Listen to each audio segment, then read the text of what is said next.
ഖലീഫ Umar Khattab റളിയല്ലാഹു അൻഹുവിനെ നിങ്ങൾ വെറുതെ വിട്ടോ? വിട്ടില്ലല്ലോ. ഉമർ റളിയല്ലാഹു തആല അൻഹുവിന്റെ പേരിലും ഇസ്തസ്ഖിലി ഉമ്മത്തിക എന്ന സംഭവം, മഴയെപ്പൊരാള് നബിന്റെ ഖബറിന്റെ സമീപത്ത് പോയിട്ട് മഴയ്ക്ക് വേണ്ടി തേടി എന്ന രൂപത്തിൽ നിങ്ങൾ പ്രചരിപ്പിച്ചതിന്റെ പേരിൽ ഉമർ റളിയല്ലാഹു അൻഹുവിന്റെ പേരിലും നിങ്ങൾ കള്ളം പറഞ്ഞിട്ടുണ്ട്. അതെന്തായിരുന്നു? അന്ന് നിങ്ങൾ കൂട്ടത്തിൽ വരികൾക്കിടയിലൂടെ ഒരു നുണ പറഞ്ഞു പോയിരുന്നു. നമ്മളന്ന് പിടികൂടിയിരുന്നു. എന്തായിരുന്നു ആ നുണ?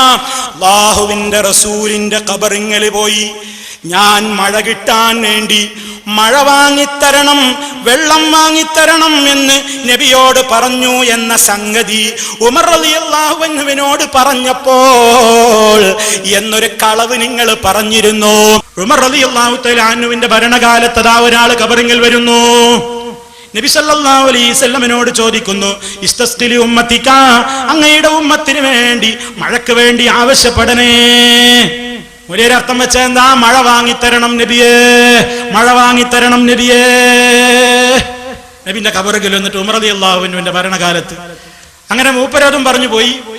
കുറച്ച് കഴിഞ്ഞേക്ക് നബി സ്വപ്നത്തില് പ്രത്യക്ഷപ്പെട്ടിട്ട് ആളെ വിട്ട് പറയാൻ പറഞ്ഞു, എന്ത് എന്നോട് പറഞ്ഞേക്ക് ഒക്കെ പുറത്തു കൊടുത്തിരിക്കുന്നു എന്ന് പറയാനും മാത്രല്ല ഉമറിനോട് പറയ് ഭരണമൊക്കെ ഒന്ന് മെച്ചപ്പെടുത്തണം, ഇങ്ങനെയൊന്നും ആയാ പോരാ.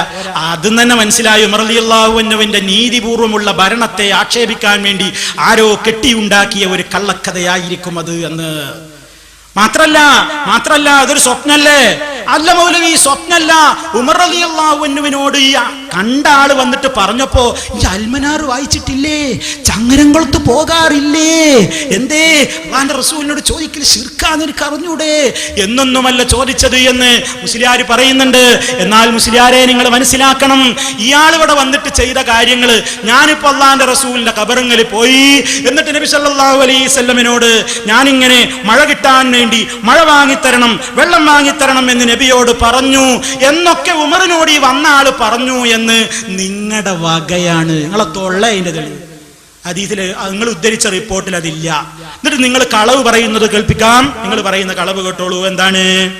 ഉമർ ഇബ്നുൽ ഖത്താബ് റളിയല്ലാഹു അൻഹുവിനോട് വന്നിട്ട് അല്ലാഹുവിന്റെ റസൂലിന്റെ ഖബറിൽ പോയി ഞാൻ മഴ കിട്ടാൻ വേണ്ടി മഴ വാങ്ങിത്തരണം, വെള്ളം വാങ്ങിത്തരണമെന്ന് നബിയോട് പറഞ്ഞു എന്ന സംഗതി ഉമർ ഇബ്നുൽ ഖത്താബിനോട് പറഞ്ഞപ്പോ നുണയാണോ പറഞ്ഞത്? ഉമർ ഖത്താബിനോട് അങ്ങനെ പറഞ്ഞിട്ടില്ല.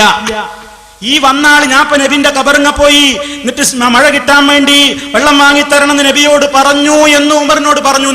എവിടെയാ മുസ്ലിയാരെ നിങ്ങൾ വായിച്ചതില്ല ആ വാചകം? അറബി വായിച്ച അർത്ഥം പറയും. അറബി വായിച്ചിട്ട് ഇതാ എന്ത്, ഞാനിങ്ങനെ അല്ലാഹുവിന്റെ റസൂലിന്റെ ഖബറിൽ പോയി ഞാൻ മഴ കിട്ടാൻ വേണ്ടി മഴ വാങ്ങിത്തരണം, വെള്ളം വാങ്ങിത്തരണം എന്ന് നബിയോട് പറഞ്ഞു എന്ന് ഉമറിനോട് ഈ ആള് വന്നു പറഞ്ഞു. ഈ റജുലാരാന്ന് അറിഞ്ഞൂടാ. ഈ വന്ന റജുലിനി ആരോ ആകട്ടെ, ആ വന്ന റജുലാരാണെന്ന് അറിയണ്ടേ, എങ്കിലല്ലേ അയാൾ പറഞ്ഞത് സ്വീകരിക്കാനൊക്കോ. നുണയനാണോ സത്യസന്ധനാണോ ആ നിലക്കൊക്കെ പരിശോധിക്കപ്പെടേണ്ടത്. അതൊക്കെ നിർത്തിവെച്ചാൽ തന്നെ ഈ വന്നുകൊണ്ട് ഇയാള് ഞാൻ ഇങ്ങനെയൊക്കെ ചെയ്തു എന്ന് ഉമർ ഇബ്നു ഖത്താബ് റളിയല്ലാഹു അൻഹുവിനോട് പറഞ്ഞു എന്നത് നിങ്ങൾ ആശയത്തിൽ കടത്തി കൂട്ടിയതല്ലേ? അത് ശരിയല്ല കേട്ടോ. ആ കളവ് നമ്മളന്ന് പിടികൂടിയിരുന്നു.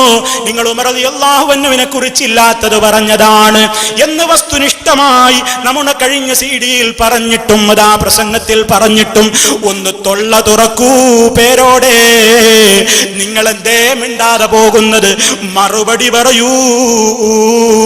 ഇനി നിങ്ങൾ അബൂബക്കർ സിദ്ദീഖ് റളിയല്ലാഹു അൻഹുവിന്റെ പേരിൽ മാത്രമാണോ, ഉമർ റളിയല്ലാഹു അൻഹുവിന്റെ പേരിൽ മാത്രമാണോ, സർവ്വ സ്വഹാബത്തിന്റെ പേരിലും നിങ്ങൾ ഒന്നാകെ കള്ളം പറഞ്ഞത് കഴിഞ്ഞ പ്രസംഗത്തിൽ നാം പിടികൂടിയിട്ട് മറുപടി തന്നല്ലോ. മിണ്ടാത്തതെന്താ?